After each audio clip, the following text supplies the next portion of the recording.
too. I don't think I can deny it anymore. Okay, so moving on to the bills that passed in June that I read every word of, we have H.R. 2289, the Commodity End User Relief Act.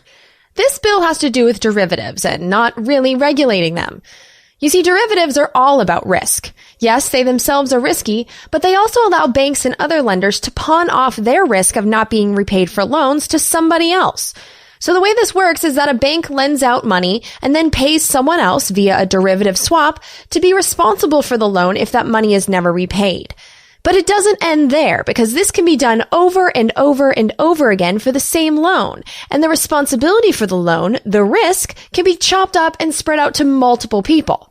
And so if this isn't regulated, you end up with a situation like we had with mortgages in 2008, where nobody knows who's actually responsible for the loans anymore. Before we partied like it was 1999, trading risk like this with derivatives wasn't quite so legal. But the Commodity Futures Modernization Act, which was signed into law by President Clinton on his way out the door in December of 2000, deregulated the derivatives market, limiting the steps the government would be allowed to take to make sure that these risky derivatives didn't f*** the world economy. Here's Colin Peterson of Minnesota in a June 2nd Rules Committee hearing about this bill. I made the mistake of voting for the Commodity Modernization Act in 2000.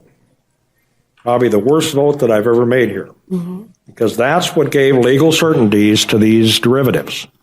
Yeah. Before that, it was considered by the court gambling, which is what it is. Indeed. You know, and especially in these naked swaps, where people are getting involved in these derivatives that have no connection to them whatsoever.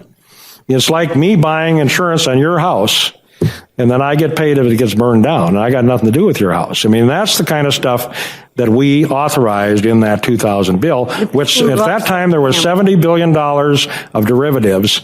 In 8 years, there were 700 trillion, you know, and it set off this whole thing that got us in this collapse. I don't want to be part of anything that's going to get us anywhere close to that in the future. That's where I'm at. So the derivatives market has gotten ridiculously huge in the last 15 years, in large part because the traders, freed of government oversight, started inventing new kinds of derivatives like the credit default swap out of thin air, and then traded them in secret.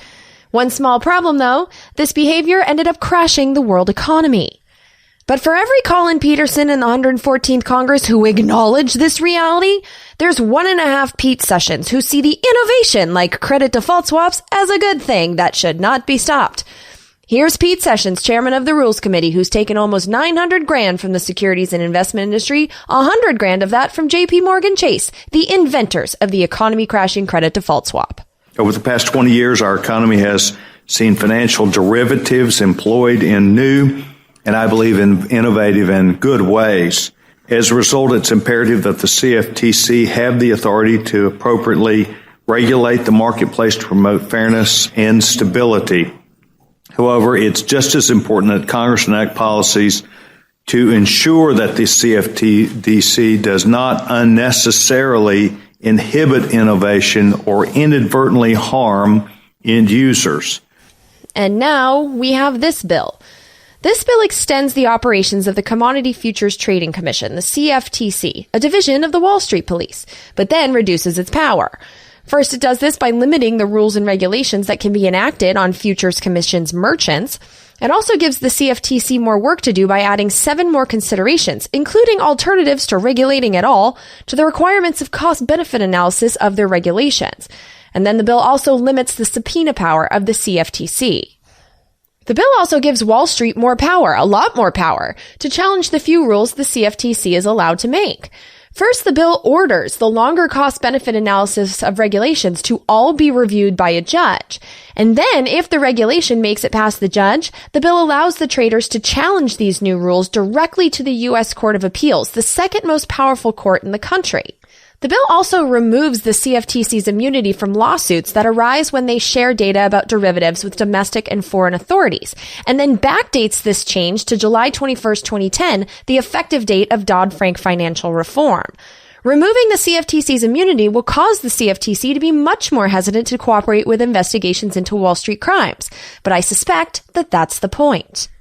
So clearly, the bill makes the CFTC's job of policing derivatives a lot harder, but the bill also makes it easier for many traders to not be regulated at all by exempting traders from being classified and regulated as swaps dealers if they trade in less than $8 billion. Currently, the CFTC's exemption limit is $3 billion.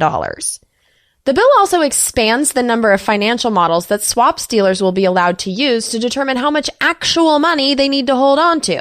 So if the current financial model that they're using says that the trader should have more money set aside to cover their bets than they would like, well, they can just go and pick another model that lets them gamble more.